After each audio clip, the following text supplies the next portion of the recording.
No हमने पढ़ना है आयरन का मेटाबॉलिज्म। आयरन हमें किस किस काम के लिए चाहिए होता है? हमें मायोग्लोबिन के लिए चाहिए होता है, हमें हीमोग्लोबिन की सिंथेसिस में चाहिए होता है, हमें साइटोक्रोम के मॉलिक्यूल बनाने के लिए चाहिए, हमें कैटालेज पर ऑक्सीडेज वगैरह के लिए आयरन की रिक्वायरमेंट होती है, ये इनकी सिंथेसिस में हेल्प करता है। ठीक है, हमारी बॉडी में जो टोटल आयरन की कंसनट्रेशन होती है वो 4 to 5 ग्राम होती है। ठीक है, इससे जो हमारे पास 65% होते हैं हीमोग्लोबिन की सिंथेसिस में यूज़ हो जाती है, 4% मायोग्लोबिन में यूज़ होते हैं और 1% जो होते हैं पर ऑक्सीडेज कैटालेज साइटोक्रोम वगैरह के लिए हम यूज़ कर लेते हैं। ठीक है, इसमें से जो 1% तो ये होगी ना, अब 0.1 जो होती है ना, ये हमारे पास ट्रांसफेरन जो होती है ना एक प्रोटीन, उसके साथ बाइंड कर जाती है। ठीक है, ये MCQs पॉइंट बहुत इंपॉर्टेंट है हमारे पास।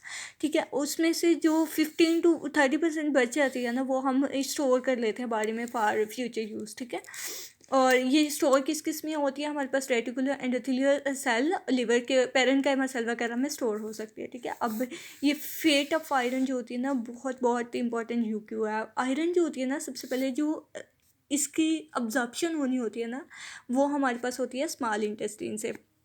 ठीक है, ये स्मॉल इंटेस्टाइन से अब्जॉर्ब होती है, जाके लगती है हीमोग्लोबिन की बीटा चेन के साथ। बीटा ग्लोबिन चेन और एपोफेरेटिन के साथ मिलकर ये हमारे पास ट्रांसफेरिन्स बना देती है। और ठीक है, आयरन इसके साथ बाउंड होता है, जो कि लूज बाउंड होता है, क्योंकि आयरन ने आगे काम भी मतलब करना होता है ना, तो ये प्लाज्मा के अंदर सारा काम हो रहा होता है इसका। ठीक है, और इसके अलावा जब मतलब हम ये कह सकते हैं कि इसकी पहली फेट तो ये है कि ये अब्जॉर्ब हुई है ट्रांसपेरेंट की फॉर्म में, ये हमारे पास प्लाज्मा में चली गई है, प्लाज्मा में इसकी फॉर्मेशन। सेकंड फेट इसकी क्या हो सकता है कि बहुत एक्सेस में है ना हमारे पास आयरन, तो ये फ्री आयरन जो होता है ना, मतलब जाके फेरेटिन की फॉर्म में हमारे पास स्टोर हो जाता है। ठीक है, एपोफेरेटिन के साथ मिलकर फेरेटिन की फॉर्म में स्टोर हो गया। तीसरी इसकी फेट क्या हो सकती है? इनसोल्यूबल फॉर्म, अगर इससे भी बहुत ज़्यादा अमाउंट में है ना, तो इनसोल्यूबल फॉर्म में हीमोसिडिन की फॉर्म में स्टोर हो जाती है हमारी बॉडी में। ये इसकी तीसरी फेट होगी। चौथी फेट हम ये लिखेंगे, ये हीमोग्लोबिन की सिंथेसिस में हेल्प करता है। ठीक है, हीमोग्लोबिन की डिग्रेडेशन अलग से पढ़ लेंगे। ठीक है, तो इसकी फेट का यूक्यू आया होता है, स्मॉल इंटेस्टाइन से आई है, बीटा ग्लोबिन चेन के साथ मिली है, एपोफेरेटिन के साथ मिलकर ट्रांसफरेंस बना देगी प्लाज्मा के अंदर। ठीक है, एक्सेस कंसंट्रेशन में फेरेटिन की फॉर्म में लिवर और पेंक्रियाज वगैरह में ये स्टोर हो जाएगी। ठीक है, स्टोर होने के बाद तीसरी फेट इसकी होती है हीमोसिडिन की फॉर्म में, इंसॉल्युबल। हाँ, एक मेन बात, जो फेरेटिन होते हैं ये एक स्मॉल मॉलिक्यूल होता है, ये विजिबल नहीं होता। ठीक है, माइक्रोस्कोपिक स्ट्रक्चर होता है, लेकिन जो हीमोसिडिन होता है लार्जर मॉलिक्यूल होता है, इंसॉल्युबल होता है, ये हमारे पास विजिबल मॉलिक्यूल होता है। ठीक है, और ये चार इसकी फेट होगी। सबसे पहले ट्रांसफरेन, फेरेटिन, हीमोसिडिन की फॉर्म में हीमोग्लोबिन की सिंथेसिस में हेल्प करता है। ठीक है, ये पार्ट आगे बता देती हूँ। उसके अलावा इन्होंने बताया हुआ, हाँ, इसकी एब्जॉर्प्शन रेगुलेशन की बात की हुई है हीमोग्लोबिन की। हीमोग्लोबिन जो होती है आयरन की रेगुलेशन की बात की हुई है। उन्होंने कहा है कि स्लोली, बहुत स्लोली ये इसकी रेगुलेशन होती है स्मॉल इंटेस्टाइन से, बहुत स्लो स्लो स्लो स्लो, मतलब फ्यू मिलीग्राम जो होता है ना पर डे ये अब्जॉर्ब हो रहा होता है। ठीक है, लेकिन अगर आयरन बहुत कम में है तो ये इसकी एब्जॉर्प्शन जो होती है ना इंक्रीज़ भी कर जाती है, 4 to 5 टाइम्स इंक्रीज़ कर जाती है। लेकिन अगर आयरन पहली बहुत हो बॉडी में, फिर बहुत स्लोली ये अब्जॉर्ब होता है। तो इस तरह से अब्जॉर्प्शन इसकी जो होती है ना, इसे रेगुलेट करती है कम या ज़्यादा इसके अब्जॉर्ब। इसके अलावा इसकी डेफिशिएंसी की वजह से, आयरन की डेफिशिएंसी, आयरन जो होता है ना मेल मॉलिक्यूल होता है जो हीमोग्लोबिन की सिंथेसिस में हेल्प कर रहा होता है। आयरन की डेफिशिएंसी हो जाए तो हीमोग्लोबिन कम हो जाता है, इसकी वजह से एक अनीमिया हो जाता है जिसको हाइपोक्रोमैटिक अनीमिया कहते हैं। ठीक है, और इसके अलावा हाँ, उन्होंने डेली लास्ट की बात की, ये बहुत बहुत इंपॉर्टेंट MCQs है। 0.5 मिलीग्राम जो होती है ना हीमोग्लोबिन, वो डेली लॉस होती है एक नॉर्मल पर्सन से। ठीक है, लेकिन ड्यूरिंग ब्लीडिंग, अगर ब्लीडिंग वगैरह होती है ना, तो एक्स्ट्रा आयरन की कंसनट्रेशन जो होती है ना वो रिलीज़ हो रही होती है। For example in women menses days में ये जो होती है ना 0.7 मिलीग्राम जो होती है ना एक्स्ट्रा रिलीज़ हो रही होती है आयरन। ठीक है, तो 0.6 और 0.7 मिलीग्राम जो होती है ना, वो मतलब टोटल जो फिर फीमेल की बॉडी से रिलीज़ होगी ना, तो वो 1.3 मिलीग्राम पर डे होगी। ठीक है, अब इसमें MCQs कैसे आएगा, सबसे पूछ सकते हैं कि डेली कंसंट्रेशन जो नॉर्मल पर्सन में से रिलीज़ होती है ना, वो 0.6 होती है, जो कि फीसिस में एक्सक्रीट होती है आयरन की कंसंट्रेशन। और ब्लीडिंग होगी ना, तो फिर एक्स्ट्रा कितनी होगी, 0.7 मिलीग्राम होगी। ठीक है, तो अगर टोटल भी पूछ सकते हैं फीमेल के अंदर से कितनी होगी, तो ये 1.3 मिलीग्राम पर डे हो सकता है।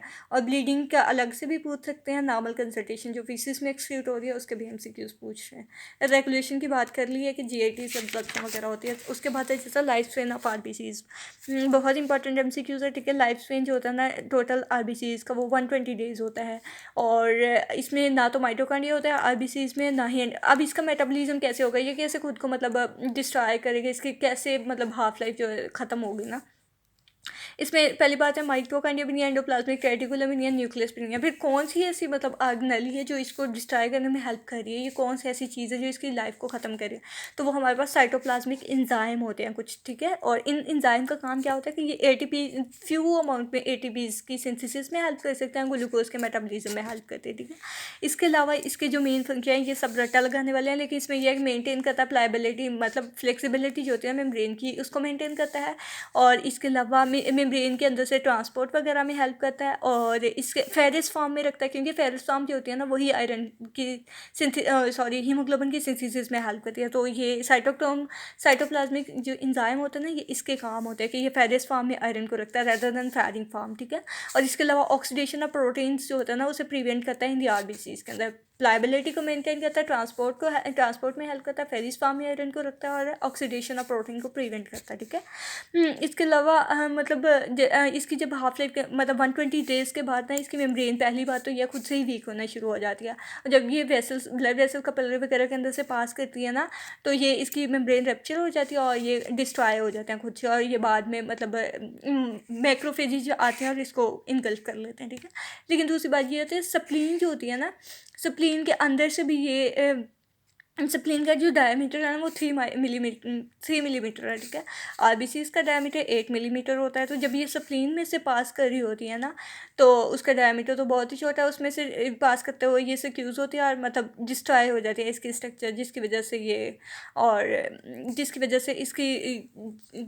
ये डिस्ट्रॉय हो जाते हैं और ख़त्म हो जाते हैं, और मैक्रोफेजेस आकर इसको इनगल्फ कर लेते हैं, ठीक है। लेकिन उन्होंने क्या है, अगर स्प्लीन को रिमूव करते हैं तो फिर ज़ाहिर सी बात है, मतलब स्प्लीन का काम तो यही है कि इसको डिस्ट्रॉय करना होता है ना आरबीसीज को, जो ओल्ड होते हैं, ओल्ड या फिर जिसमें कोई इंजीज वगैरह होती है, सिर्फ इसको नॉर्मल के साथ इसका कोई रोल नहीं है, ठीक है। तो स्प्लीन अगर रिमूव हुई हो किसी डिजीज़ की वजह से, स्प्लीन को रिमूव कर दिया जाए, तो फिर हमारी बॉडी के अंदर जो होते हैं ना ओल्ड एबनॉर्मल टाइप के आरबीसीज, वो बहुत ज़्यादा इकट्ठे हो जाते हैं। उसके अलावा वेरी वेरी इंपॉर्टेंट यूक्यू है, इसमें डिस्ट्रक्शन ऑफ हीमोग्लोबिन की बात की है। आरबीसीज जैसे ही रप्चर करते हैं ना, आरबीसीज आयरन हीमोग्लोबिन से मिलकर ही बने होते हैं ना, आरबीसीज रप्चर करते हैं तो उसमें से हीमोग्लोबिन रिलीज़ होती है, ठीक है। जल्दी से मैक्रोफेजेस आते हैं, हीमोग्लोबिन का इनगल्फ कर लेते हैं, ठीक है। इनगल्फ करने के बाद इसमें से कुछ घंटे या फिर कुछ दिनों के बाद ना फ्री आयरन रिलीज़ कर देते हैं।